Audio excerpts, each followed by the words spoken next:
अच्छा, case study का जो ईयर है वो है मई जून 17 और 22 हमारा वेरिएंट है। सही है। अच्छा, अब देखिए केस स्टडी के अंदर मसला क्या होता है कि आपने टाइम कम से कम देना है केस स्टडी को। आपने स्टार्ट करना है सेक्शन बी से, सेक्शन ए आपने आखिर में करना है। सेक्शन बी में जाहिर सी बात है 3 सवाल आपने अटेम्प्ट करना है तो टाइम उसके अंदर जा रहा होता है। सेक्शन ए को आपने कम टाइम देना है, मतलब ऐसा नहीं कि पढ़ो ही नहीं, बिल्कुल जल्दी जल्दी से उसको करने की कोशिश करनी है। सही है। आई होप सबने केस स्टडी पढ़ ली होगी पहले से, तो मैं उसको फिर स्टार्ट करवाता हूँ। और सबके पास कॉपी पेन अभी होना चाहिए, ताकि मैं कुछ पॉइंट्स बता रहा हूँ तो आप लोग वो नोट डाउन कर रहे होंगे। चले आ जाए।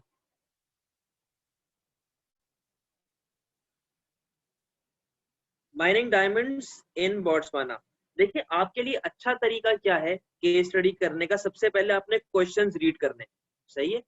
सबसे पहले क्वेश्चंस रीड करने हैं, ताकि जैसे जैसे आपको ऊपर से आंसर मिलता रहे, आप लोग क्वेश्चन रीड करेंगे, केस पढ़ना शुरू करेंगे। जैसे जैसे आपको आंसर मिलता रहेगा आप लोग फौरी फौरी उसको लिखते रहेंगे, ताकि आपका टाइम भी सेव हो। इसके अलावा जैसे आपको कोई लगता है ना कि कोई इंपॉर्टेंट पॉइंट है, उसको फौरन से अंडरलाइन करके और साइड में मतलब एरो डाल के कोई चीज लिख देनी। फॉर एग्जांपल मैं बोलता हूँ कि जैसे ये जो कंपनी है ये मल्टीनेशनल है, आपने अंडरलाइन करा, एरो डाला, लिख दिया एमएनसी मल्टीनेशनल।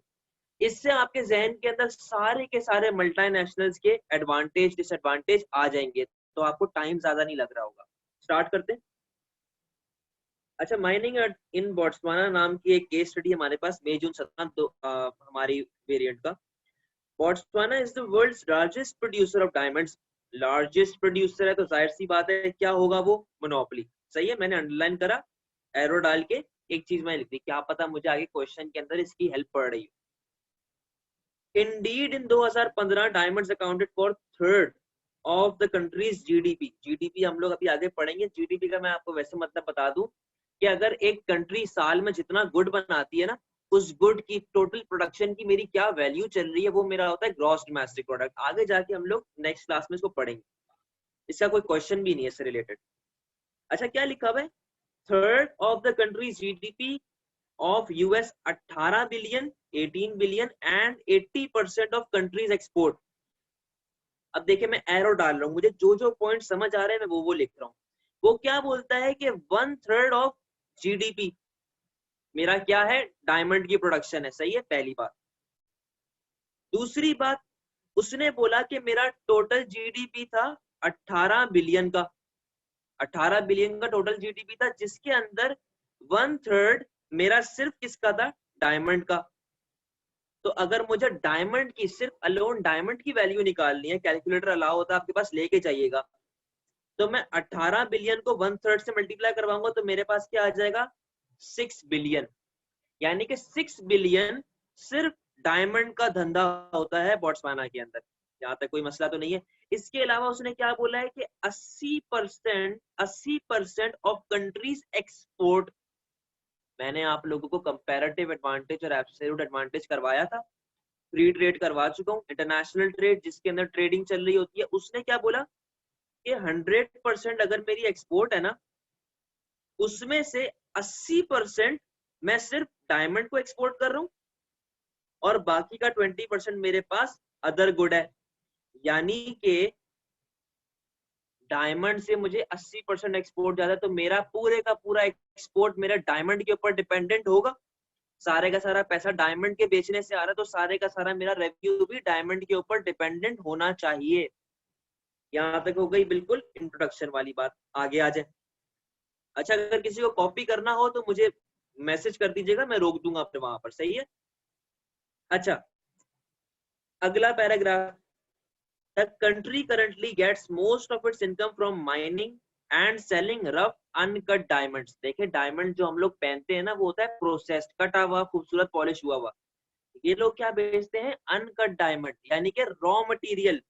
पॉइंट मिल गया एक और, रॉ मटेरियल। सही है, आगे आ जाए।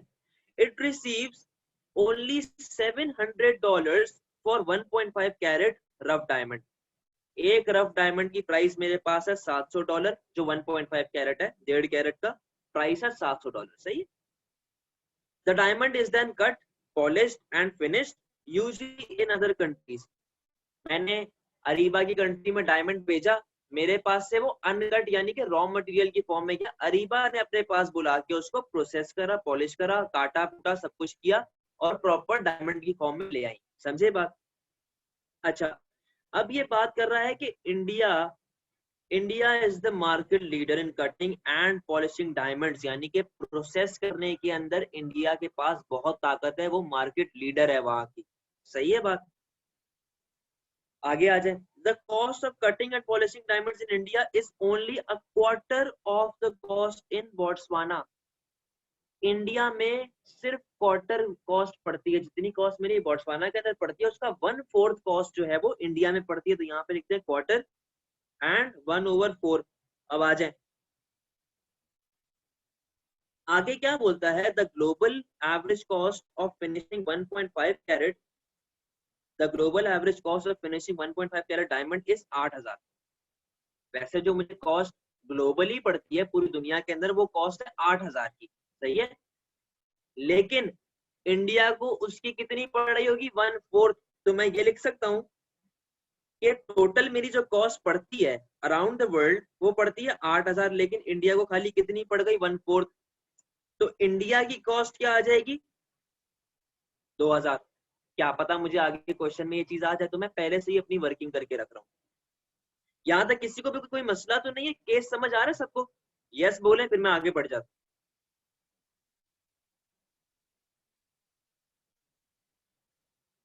सही है। अच्छा, मैं इसको थोड़ा सा जूम आउट कर लूँ।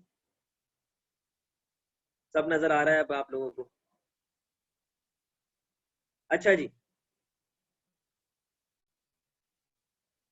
अगले पैराग्राफ पे आ जाएं। Botswana is trying to develop industries connected with diamond mining. एक से बोलता है कि बोट्सवाना जो है वो ट्राई कर रही है कि डेवलप इंडस्ट्रीज जो हैं उनको कनेक्ट करे, उनके साथ माइनिंग वगैरह का काम शुरू करे। जैसे कि कटिंग हो गई, पॉलिशिंग हो गई, ज्वेलरी मेकिंग हो गई, ये सारे का सारा बोट्सवाना जो है वो कंपनीज ढूंढ रही है कि यार हम लोगों के साथ आओ, मिलके काम करो। अच्छा, फिर नीचे फिगर के ऊपर डायग्राम पे बात चली हुई है। डायग्राम पे देख के आपको एक बात समझ आ जानी चाहिए कि किस चीज में शिफ्ट आ रहा है, डिमांड कर्व में। डिमांड कर्व मेरे पास बढ़ रही है, यानी कि अदर फैक्टर्स मेरे पास बढ़ रहे होंगे तभी मेरे पास डिमांड में शिफ्ट आया है ना। क्लियर है यहाँ तक बात? लास्ट पैराग्राफ पे आ जाए। The Botswana government has also encouraged the world's largest diamond company to set up in Gaborone, जो कि बोट्सवाना का एक कैपिटल सिटी है। सही है। Some government ministers, however, are concerned that Botswana is too dependent on diamonds. Dependent क्यों है बेटा? क्योंकि उन्होंने पहले ही ये बात आपको बता दी है कि 80% मेरा एक्सपोर्ट जो है वो सिर्फ डायमंड के ऊपर हो रहा होता है। तो मेरी एक्सपोर्ट की ट्रेड तो डायमंड पर डिपेंडेंट है ना। कल को अगर डायमंड के रेट गिर गए, उसके भाव गिर गए, तो मैं तो नुकसान में चले जाऊंगा। समझे बात? अच्छा, they want that there is a finite supply, यानी कि आखिर में जाके मेरे पास फाइनाइट सप्लाई आ रही होगी तो मेरी प्राइस इलास्टिसिटी ऑफ सप्लाई ऐसे आ रही होगी बिल्कुल फिक्स्ड, जैसा लॉन्ग रन के अंदर होता है। हाइपर इन्फ्लेशन में चले जाता हूं मैं। याद आई कुछ बात? Finite supply of diamonds and urge the government to encourage diversification. वो ये बोलता है कि यार डायमंड से थोड़ा हटो, दूसरी चीजों पे आओ, और चीजें रॉ मटेरियल बना लो, कोई सामान बना लो, यानी कि अपने आप को डाइवर्सिफाई करो, सिर्फ डायमंड की हद तक ना रहो, कोई और चीज भी बनाने की करो। ये होती है डाइवर्सिफिकेशन। सही है भाई? अच्छा, as well as diamond the country has large number of other strengths. Infrastructure अच्छा है, एजुकेशन सिस्टम अच्छा है, और सबसे अच्छी बात फ्री हॉस्पिटल ट्रीटमेंट मिलता है हर बंदे को। सही है बेटा? किसी को कोई क्वेश्चन है? यहाँ तक मैं क्वेश्चंस के ऊपर बढ़ जाता हूँ। अच्छा, अब आप लोग अपने पास नोटबुक में किस तरह लिख रहे होंगे? क्वेश्चन ए, क्वेश्चन सी, पार्ट 1, पार्ट 2, इस तरीके से चल रहा होगा। तो ये पहले क्वेश्चन पे आ जाए। Identify using information from extract two reasons why foreign diamond company में सेटअप इन बोट्सवाना। उसने क्या बोला? सिर्फ 2 रीजन बता दो। अगर आप लोग गौर से देखें, ऊपर हमको 3 रीजन पहले से ही उन्होंने बता दिए। वो 3 रीजन क्या है? Good infrastructure, develop education system, और उन्होंने तो ऊपर ही 3 बता दिया। आपसे कितने मांगे उन्होंने? 2। 2 मार्क्स, 2 लिख देंगे, 2 मार्क्स मिल जाएंगे। अगले क्वेश्चन पे आ जाए।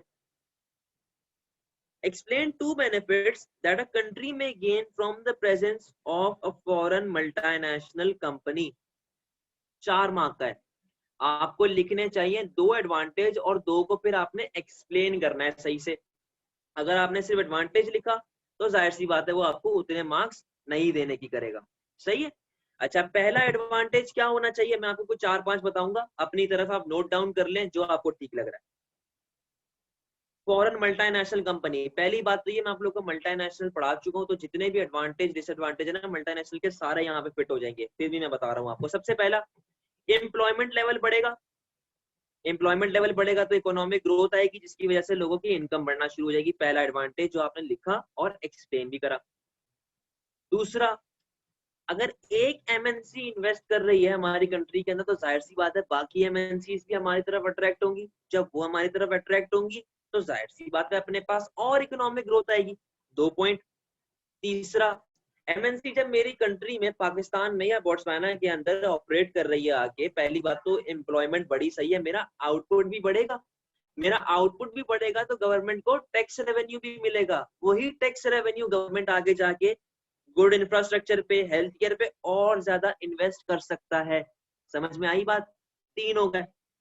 अच्छा, इसके अलावा इनका मसला क्या था कि डायमंड के ऊपर हम लोग डिपेंडेंट थे ना, डायमंड 80% हमारी एक्सपोर्ट। क्या पता कोई ऐसी मल्टीनेशनल आ जाए जो कि डायमंड के अलावा कोई चीज बना रही है, तो हमारे पास डाइवर्सिफिकेशन का एक ऑब्जेक्टिव जो था वो अचीव हो जाएगा, तो बोट्सवाना को फायदा होना शुरू हो जाएगा। अच्छा, फिर वही वाली बात है इसके अलावा कि अगर मेरी एक एमएनसी मेरी इकोनॉमी में ऑपरेट कर रही है तो एक्सपोर्ट भी बढ़ेंगे। एक्सपोर्ट बढ़ेंगे तो बैलेंस ऑफ पेमेंट और बैलेंस ऑफ ट्रेड भी मेरे पास सरप्लस होना शुरू हो जाएगा। मैंने आपको कुछ 5-6 एडवांटेज बताए हैं और उनको एक्सप्लेन भी करा है। आपने सिर्फ 2 लिखने हैं, 2 लिखेंगे 4 मार्क मिल जाएगा आपको। आगे बढ़ जाओ बेटा।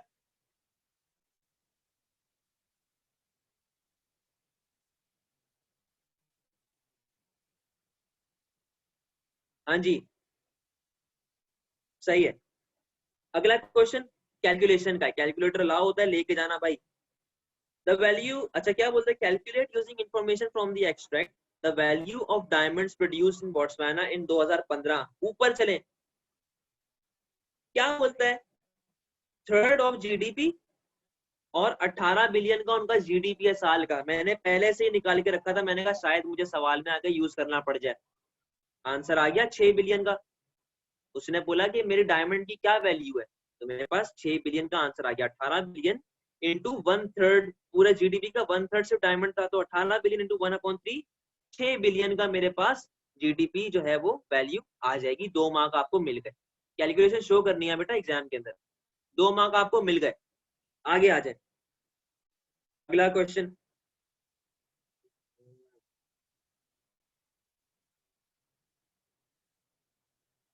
अच्छा एक सेकंड, अगला question, the average price of 1.5 carat diamond in 2015। उसने पूछा कि जो मेरे पास एवरेज प्राइस आती है डायमंड की वो क्या होनी चाहिए। अच्छा, अब यहाँ पे पढ़ लेते हैं, ये सेकंड पैराग्राफ की सेकंड लाइन है, मतलब सेकंड लास्ट और लास्ट लाइन। सही, इसको पढ़ना जरा शुरू करते हैं। क्या बोलता है कि एक सेकंड में जरा इसको कॉपी करके ना अलग से आप लोगों को शो करूँ।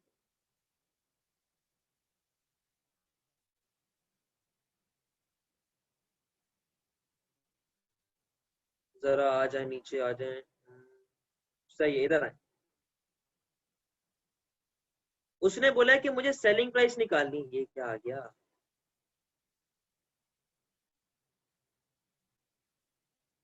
अच्छा, उसने मुझे क्या बोला, उसने बोला कि मुझे सेलिंग प्राइस निकालनी है। मैं केस यहाँ पे लिख देता हूँ। मेरी कॉस्ट क्या गिवन है, 8000। इधर आ जाए, मेरी कॉस्ट ऑफ प्रोडक्शन है 8000। सही है बेटा। फिर वो क्या बोलता है कि मार्जिन, जो प्रॉफिट मार्जिन है वो है मेरा 25%। मेरा प्रॉफिट मार्जिन है 25%। कॉस्ट मेरे पास गिवन है, मुझे मार्जिन भी गिवन है। तो अगर मैं 8000 को 25% से मल्टीप्लाई करूंगा तो मेरे पास 2000 आ जाएंगे, और 2000 प्लस 8000 तो मेरे पास 10,000 रुपए की सेलिंग प्राइस आ जाएगी। मसला तो नहीं है बेटा, क्लियर है?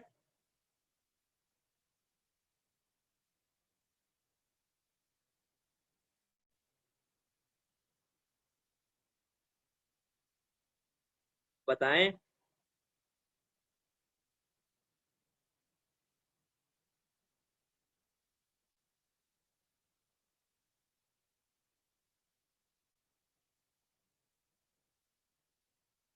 और किसी को मसला तो नहीं है?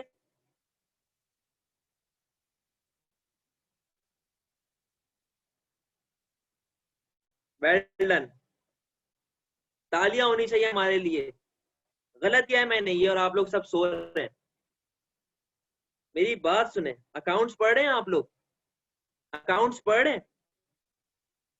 कॉस्ट मेरे पास है 8,000, मार्जिन गिवन है 25% का। मुझे मार्जिन गिवन है, मार्कअप नहीं गिवन। एग्जाम में आपको तंग करेगा इन चीजों पे, ख्याल रखें इस चीज का। मेरा मार्कअप जो होता है, मेरा मार्कअप कॉस्ट पे लग रहा होता है बेटा। मेरी मार्जिन जो होती है वो मेरे सेलिंग प्राइस पे लग रही होती है। इसने कॉस्ट दिया हुआ है और मार्जिन दी हुई है। समझ आ रहा है बात? देखो मेरी बात सुनो, प्रॉफिट कैसे निकलता है? Selling price minus cost is equals to gross profit, जो अकाउंट्स के अंदर हम लोग पढ़ते हैं। मेरा मार्जिन सेलिंग प्राइस के ऊपर लगता है, तो अगर मेरे पास मेरी मार्जिन गिवन होगी तो सेलिंग प्राइस मेरी 100% होनी चाहिए। सेलिंग प्राइस मेरी होनी चाहिए 100%। मेरे पास मेरा मार्जिन गिवन है 25% का, तो जाहिर सी बात है मेरी कॉस्ट कितनी रह गई होगी? 75%। सही। मेरे पास कॉस्ट गिवन है, प्राइस वगैरह नहीं गिवन। कॉस्ट मेरे पास है 8,000। अब मुझे क्या निकालनी है? Selling price. सेलिंग प्राइस निकालनी है बेटा। जो चीज आपको निकालनी होती है आप उसको ऊपर यानी कि न्यूमरेटर के अंदर रखो, जो चीज आपके पास अवेलेबल होती है उसको रखो डिनोमिनेटर में। हमें क्या चाहिए? Selling price. सेलिंग प्राइस की परसेंटेज क्या है? 100। कॉस्ट की परसेंटेज क्या है? 75। और हमारे पास देखो कॉस्ट गिवन है ना, तो कॉस्ट को मैंने रखा डिनोमिनेटर में, मल्टीप्लाई बाय कराऊंगा 8,000 जो मेरी कॉस्ट है। समझे? जो मेरी कॉस्ट है, कैलकुलेटर यूज करें, 100/75 मल्टीप्लाई बाय 8,000, तो मेरी सेलिंग प्राइस आ जाएगी 10,667। अब जाके आपको कितने मार्क मिलेंगे? कितने मार्क का था ये? अब जाके आपको मिल जाएंगे 2 मार्क। कितने भी मार्क का था ये? समझी बात को बेटा? ख्याल रखो इस चीज का। वो मार्जिन बोल रहा है कि मार्कअप बोल रहा है? ऊपर वाले के हिसाब से अगर आप करती ना तो आपको 1 मार्क मिलता, नीचे वाले के हिसाब से आपको पूरे मार्क मिलेंगे। अब क्लियर हुआ आप लोगों को? जहन में बैठ गई एक चीज, समझ आ गई?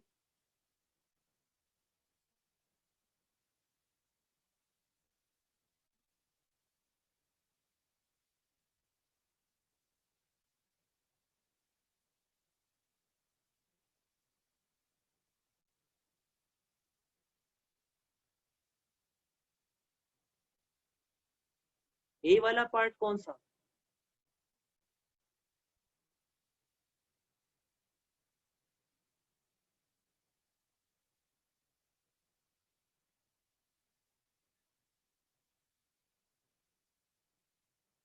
इसमें इसमें मसला आ रहा है? अच्छा, part A, identify using information from the two reasons why foreign company will set up in Botswana, ये वाला। देखें इसका कुछ भी, देखें यहाँ पे हमारे पास गिवन तो है आंसर। फॉरेन कंपनी तो एक कंपनी इंफ्रास्ट्रक्चर की वजह से क्यों आएगी?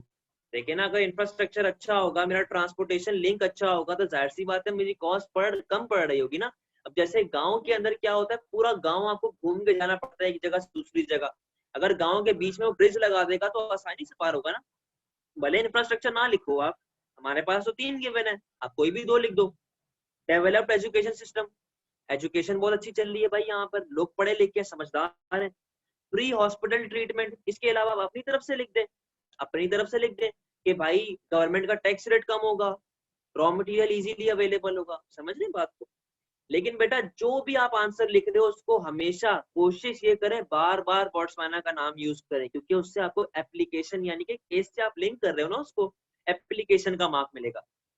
कैलकुलेशन समझ आ गई है सबको? मार्कअप मार्जिन के बीच का फर्क समझ आ गया? तो मैं आगे बढ़ू।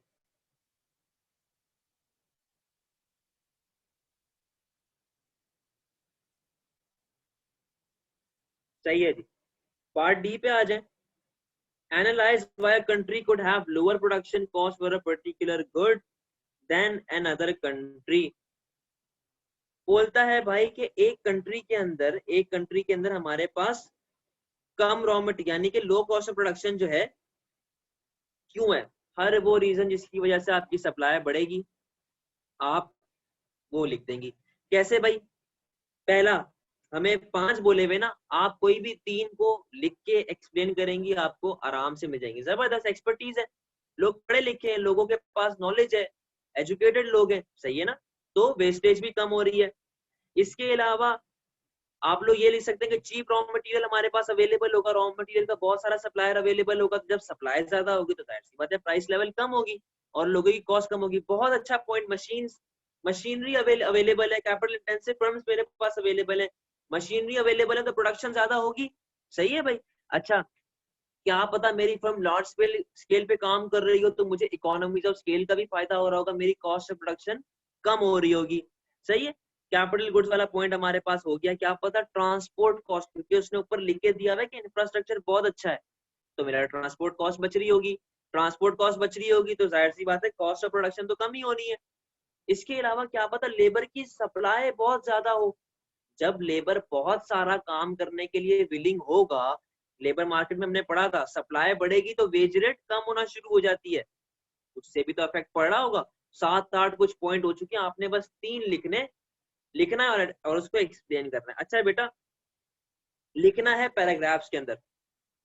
आप पैराग्राफ के अंदर लिखेंगी, एक पैराग्राफ 2 पैराग्राफ बना दें, आपको पूरे 5 में से 5 मिलेंगे। लेकिन अगर आप इसी तरह के आंसर्स पॉइंट्स के अंदर लिख के आएंगे ना, भले 10 के 10 पॉइंट सही है, वो 3 मार्क्स से ज्यादा नहीं देगा आपको। 3 मार्क्स मैक्सिमम है उसके, तो ख्याल रखना इस चीज का। अच्छा जी, discuss whether Botswana should mine all its diamonds and sell them as quickly as possible।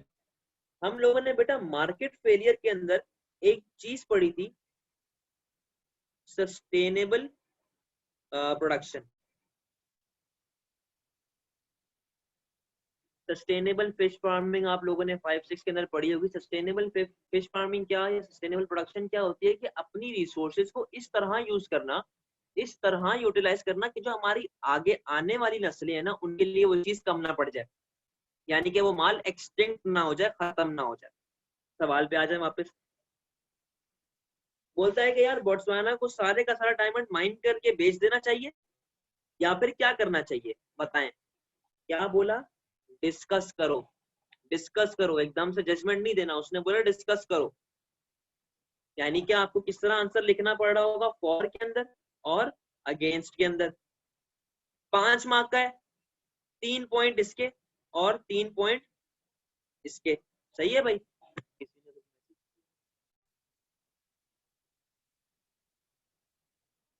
सही है, 3 पॉइंट इसके 3 पॉइंट इसके। पहले तो आप फॉर के अंदर जाओ, फॉर में चले जाओ भाई, फेवर के अंदर चले जाओ। फेवर में कैसे जाएगा? आप बोलेंगे कि यार एम्प्लॉयमेंट बढ़ेगी, लोगों के पास पैसा आना शुरू होगा, इनकम बढ़ेगी, इकोनॉमी हमारी थोड़ी बूम की तरफ जाना शुरू हो जाएगी। पहला पॉइंट एडवांटेज भी हो गया, एक्सप्लेन भी कर दिया। सही। दूसरा पॉइंट कि यार मेरा 80% जो एक्सपोर्ट है वो डायमंड के ऊपर है, मैं क्यों ना, और मैं पहले से ही मैं बहुत बड़ा प्रोड्यूसर हूँ, क्योंकि ऊपर लिखा हुआ था केस के अंदर ये वाला पॉइंट कि लार्जेस्ट प्रोड्यूसर है डायमंड का। तो जब मैं और डायमंड बनानी शुरू करूंगा तो मैं और बड़ा प्रोड्यूसर बन जाऊंगा और मेरी मोनोपोली और स्ट्रांग हो जाएगी, तो बोट्सवाना को इसका फायदा हो जाएगा। 2 पॉइंट। अच्छा, तीसरा पॉइंट कि यार लोगों के लिविंग स्टैंडर्ड बढ़ेंगे, जब एम्प्लॉयमेंट बढ़ेगी तो जाहिर सी बात है उनका लिविंग स्टैंडर्ड ऑफ लिविंग भी बढ़ेगा।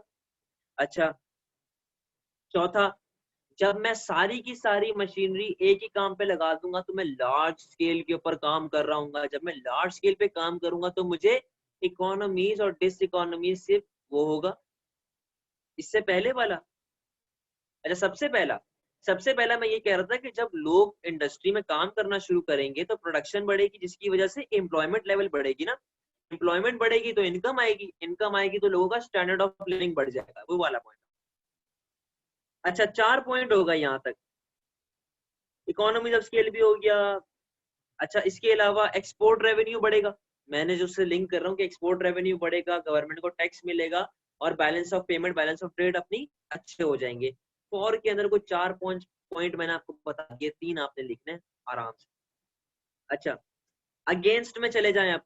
सबसे पहला पॉइंट सस्टेनेबल, जो मैंने आपको बताया था कि यार अगर मैं सारे का सारा काम अभी सारे के सारे हीरे आज निकाल लूंगा, अगर कल को मुझे उसकी जरूरत पड़ गई मैं क्या करूंगा, सही नुकसान में चले जाऊंगा। दूसरा पॉइंट मेरिट डीमेरिट याद है आपको, एक्सटर्नल कॉस्ट एक्सटर्नल बेनिफिट। जब मैं माइनिंग करूंगा, माइनिंग की वजह से पोल्यूशन फैलेगा, पोल्यूशन फैलेगा तो एक्सटर्नल कॉस्ट होना पैदा शुरू हो जाएगी। एक्सटर्नल कॉस्ट यानी कि third party loss, third party cost, जिसका मेरे से कोई लिंक नहीं है लेकिन उसको धुआं वगैरह पहुंचेगा तो उसके लिए एक्सटर्नल कॉस्ट है।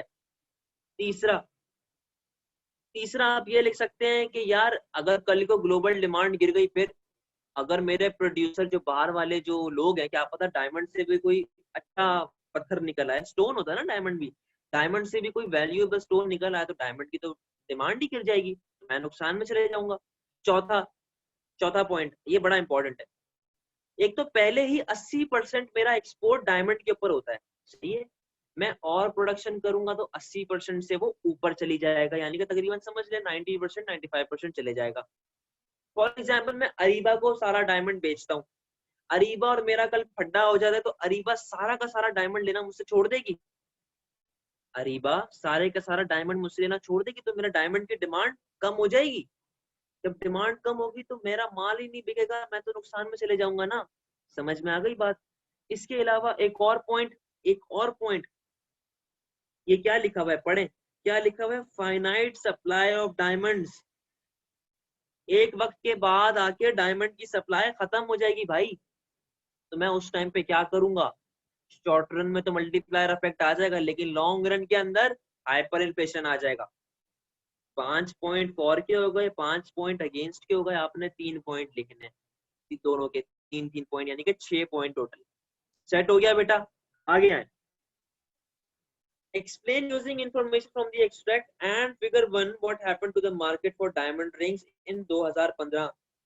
मेरी डिमांड क्या हो रही है, बढ़ रही है भाई, फॉर एग्जांपल मेरी इनकम बढ़ गई होगी, सही है भाई, जिसकी वजह से डिमांड बढ़ी। अच्छा आपने बताना है क्वांटिटी मेरी Q1 से Q2 चली गई, प्राइस मेरी P1 से P2 चली गई। अब तक आपको कुछ 3 मार्क मिल चुके हैं, अब तक कुछ आपको 3 मार्क मिल चुके हैं। लेकिन अगर आप कर्व के शेप को देखें, कर्व के शेप को देखें तो ये ऐसा मेरे पास स्टीपर बन रहा है, यानी कि इन इलास्टिक की बात हो रही है, सप्लाई भी स्टीपर है, डिमांड भी स्टीपर है। आपने बस इसको बताना है कि यार डिमांड कर्व स्टीपर है यानी कि इन इलास्टिक है, सप्लाई कर्व भी स्टीपर है, इन इलास्टिक है। 4 मार्क वो आके आपको प्लेट में रख के दे देगा। समझ में आ गई बात। तो सवाल क्या था, explain using information figure 1 what happened to the market of diamond rings in 2015। आप उसको इस तरह एक्सप्लेन कर देंगे भाई, इनइलास्टिक डिमांड है, इनइलास्टिक सप्लाई है, डिमांड बढ़ गई, प्राइस ज्यादा से बढ़ रही है, क्वांटिटी कम से कम बढ़ रही है लेकिन बढ़ तो रही है, प्राइस P से P1, क्वांटिटी Q1 से Q2, बस 4 मार्क आपको मिल जाए। क्लियर हो गया। हाँ जी सेट है। लास्ट क्वेश्चन की तरफ आ जाए, लास्ट पे आ जाए। Discuss the economic arguments for and against. फिर से बात वही, discuss for and against providing free hospital treatment for patients. पहले तो मुझे ये बताएं, हॉस्पिटल मेरे पास क्या होता है, मेरिट गुड होता है। मसला क्या होता था मेरिट गुड के अंदर, under consumed, under produced and under allocated. गरीब बंदा तो जाता ही नहीं था, अमीर के पास पैसा होता था तो वो चले जाता था। उसने ऊपर लिख के दिया हुआ है कि यार हम लोग ना फ्री हॉस्पिटल ट्रीटमेंट दे रहे हैं, सब पैसे नहीं देते, मतलब अरीबा क्या कह रही हैं आप?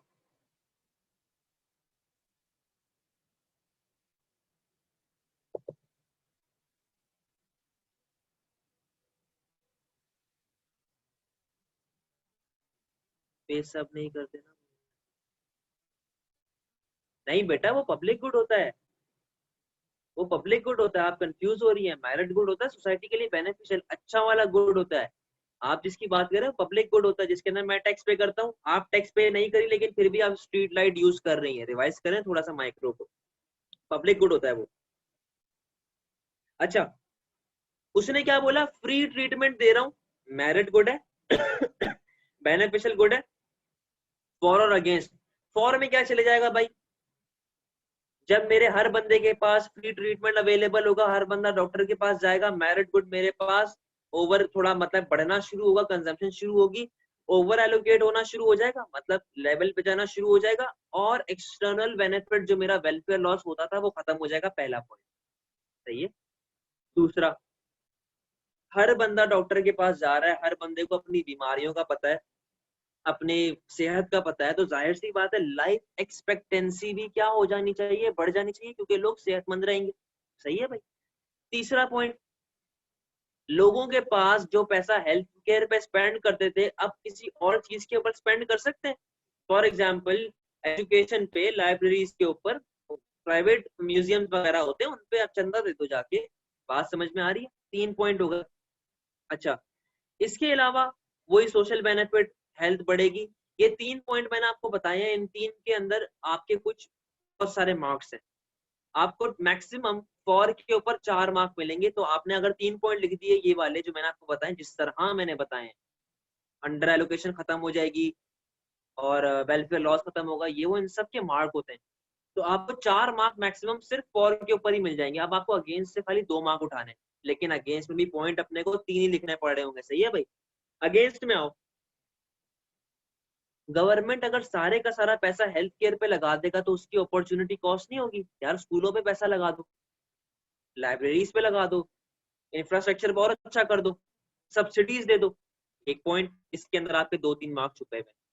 दूसरा, अगर गवर्नमेंट हेल्थ केयर दे रहा है लोगों को, तो जो लोग अफोर्ड कर सकते हैं वो लोग भी मुफ्त का बेनिफिट उठाएंगे, जो लोग अफोर्ड नहीं कर सकते वो लोग भी मुफ्त का बेनिफिट उठाएंगे।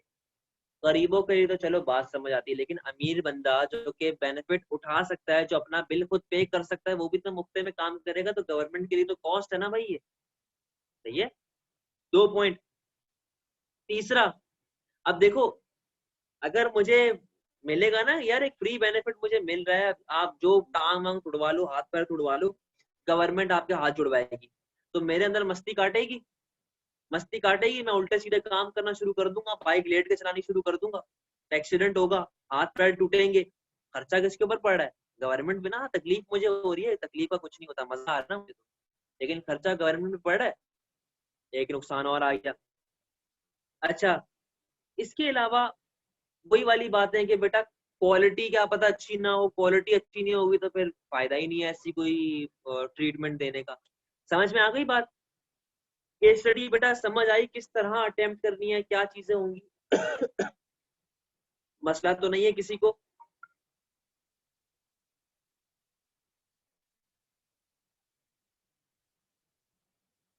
शाबाश। अच्छा, एक काम करते हैं, जो अभी इसके क्वेश्चंस हैं सेक्शन बी वाले, आप लोग वो खुद उनको देखें, इस ईयर के सेक्शन बी को, जो जो माइक्रो से रिलेटेड है, जो मतलब जितना हम लोगों ने कवर अप कर लिया है उनसे रिलेटेड है, तो उसको अटेम्प्ट करें। सही है, उसको अटेम्प्ट करें। 2 मार्क 4 मार्क वाला छोटा होता है, वो तो 1-2 लाइन का होता है। जो 6 और 8 मार्क वाले हैं ना बेटा, अगर तो बड़े क्वेश्चन है, आप थक गए हैं, आपके पास ताकत नहीं है, तो उसके पॉइंट्स बना लो, पॉइंट्स बना के एक तरीके से एमएस बना लो, मुझे चेक करवा दो, ताकि आपको पता होना चाहिए कि कौन से क्वेश्चन में कौन से पॉइंट्स जाएंगे, तो फिर आप एग्जाम में उसको जोड़ के पैराग्राफिंग कर सकते हैं। सही है बेटा। क्लास फिर एंड करते हैं। आई होप ये सेशन बहुत हेल्पफुल होगा आप लोगों के लिए। आगे अगर हम लोगों को टाइम बच रहा होगा कोर्स से पहले, तो एक आध केस स्टडी और कर लेंगे। सेट है। अल्लाह हाफिज।